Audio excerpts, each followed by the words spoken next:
quick update on the 2500. I went to Thomas's because he has a nice high lift and he has a welder that's nicer than mine, and he's able to make nicer exhausts. Anyway, I asked if we could, and he said yes. I got a Duramax diesel 4-inch muffler back from Collis Truck Parts, and then Thomas had built the downpipe, and I got 4-inch straight sections and a little bit of bends. The downpipe comes down and out across the frame rail, and see if I have a picture. We put a loud valve on, boost actuated cutoff, and the cutoff is right before the muffler, which also happens to be exactly where the frame swooped these up. Also, I did about 2 burnouts with the car, and really feathering higher RPM, my oil pressure was swinging all over the place, and I'm like, okay, well, that ain't good. And I had noticed, it wasn't that great. I'm like, okay, probably cavitating, or there's probably so much jello in the oil pan, or yada blah blah. Once we did the exhaust, I was like, hey, let's drop the pan and do the O-ring and maybe see how dirty the oil pan is and whatnot. We ended up pulling that, cleaning everything. I scraped like 3 inches of sludge out of this oil pan, whatnot, blah blah blah. Got a new gasket. Also, you have to pull the front cross member and unbolt the front diff and pull it down to get the pan out of the 4-wheel drive cars. I've never had to do that. That was an experience. Now Thomas and I are very good at that. We learned some tips and tricks from my friend Ben Trimble. He is also the one that said, please, for the love of God, just do an O-ring in that truck. 200,000 miles, 20-some years old. He said they get brittle. And I was thinking to myself, I've really never had this problem, but I was swapping cars when the engines were only like 4 years old.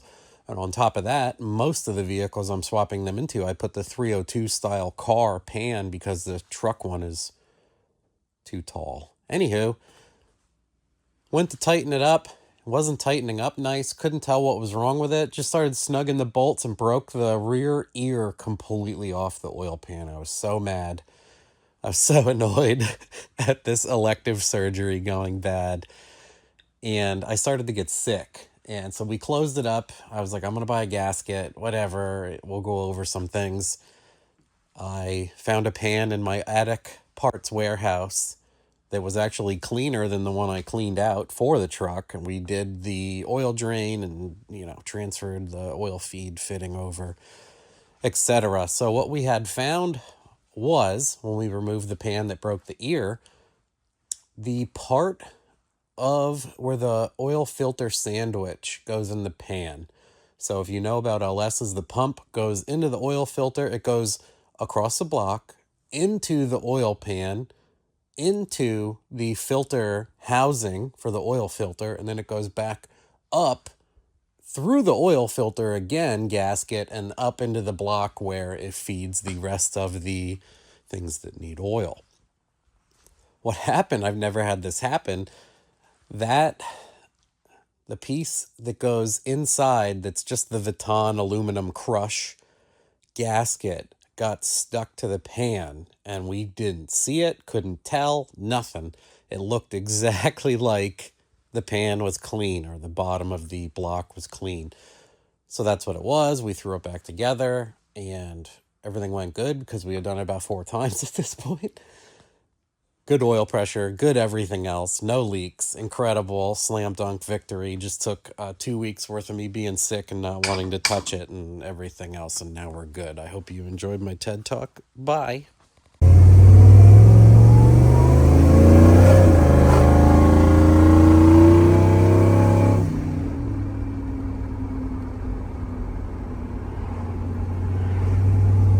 I think we got about 4 on gate only. 4 PSI.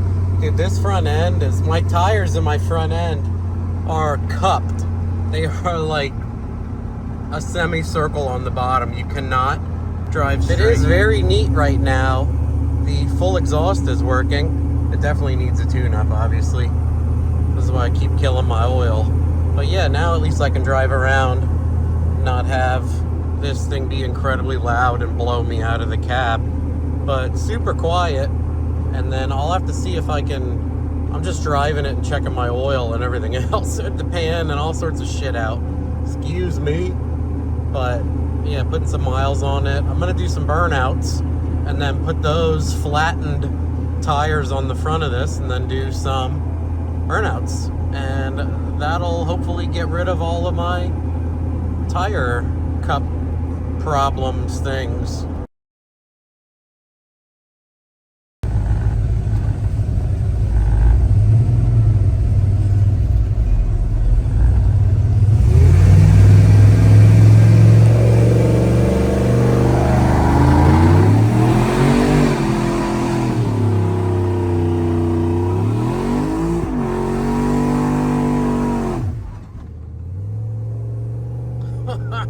The brakes are so strong, I stopped the rear tires twice.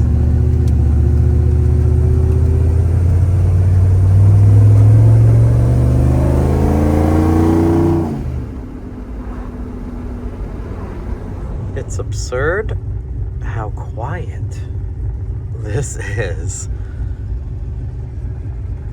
And you hear that? It's quiet.